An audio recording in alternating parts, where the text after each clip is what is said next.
თბილისობის დღესასწაულთან დაკავშირებით გაიმართა საქველმოქმედო მარათონიც, რომელმაც სტარტი თბილისის ზღვის მიმდებარე ტერიტორიაზე აიღო.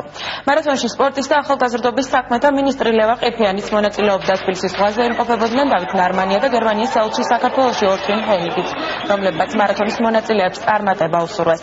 საქველმოქმედო ღონისძიებაზე 2000-მდე მოქალაქე დარეგისტრირდა. საბოლოოდ მამაკაცთა შორის პირველი ადგილი ქართველმა ანატოლი ოლეინიკოვმა დაიკავა, ქალთა შორის კი სომხეთის წარმომადგენელმა ვალია ავაგიანმა გაიმარჯვა. საქველმოქმედო მარათონიდან შემოსული თანხა სოფელ წალკაში ბედიანის ბავშვთა სახლის მშენებლობას მოხმარდება.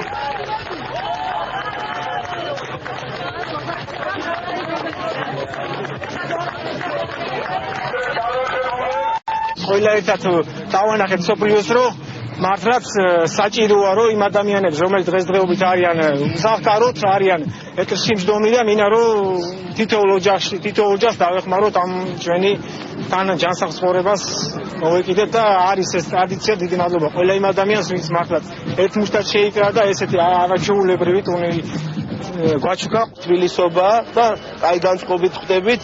უკვე 1800-მდე მონაწილეა დარეგისტრირებული, გაცილებით მეტია შარშანდელზე და მე ვფიქრობ ჩვენ ნელ-ნელა წინ მივიცეთ, რომ მაქსიმალურად მეტი და მეტი ადამიანი ერთვება ამ პროცესში. მარათონის ორგანიზებასთან დაკავშირებით და რეგისტრაციასთან დაკავშირებით შემოსული შემოსავლები მოხმარდება უსახკარო ბავშვთა თავშესაფრის მშენებლობას, რაც განსაკუთრებით მნიშვნელოვანია ჩვენთვის და სწორედ ერთობლივი ზრუნვით შეიძლება მოვაგვაროთ იმ პრობლემები, რომელიც ჩვენ გვაქვს ქალაქში და ქვეყანაში.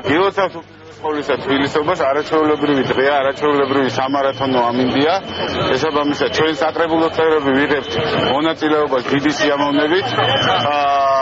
მომავალ წელს მარათონი იგეგმება უკვე თვითონ თბილისის ცენტრალურ რაიონებში, რაც გაზრდის, რა თქმა უნდა, მოსახლეობის мотиваციას, რომ ყველა მიიღოს ამ მარათონში მონაწილეობა, უფრო დიდი ხალხის უფრო დიდი რაოდენობა ჩაერთოს მარათონში. ჰაიდელბერგ ცემენტი ატარებს მესამე წელია თბილისი მარათონის საქველმოქმედო ღონისძიება მოგეხსენებათ, რომელიც შემოსული თანხა ორმაგდება ჰაიდელბერგ ცემენტის მიერ და ბრძოლებას მოკლებულ ბავშვებს მოხმარდება.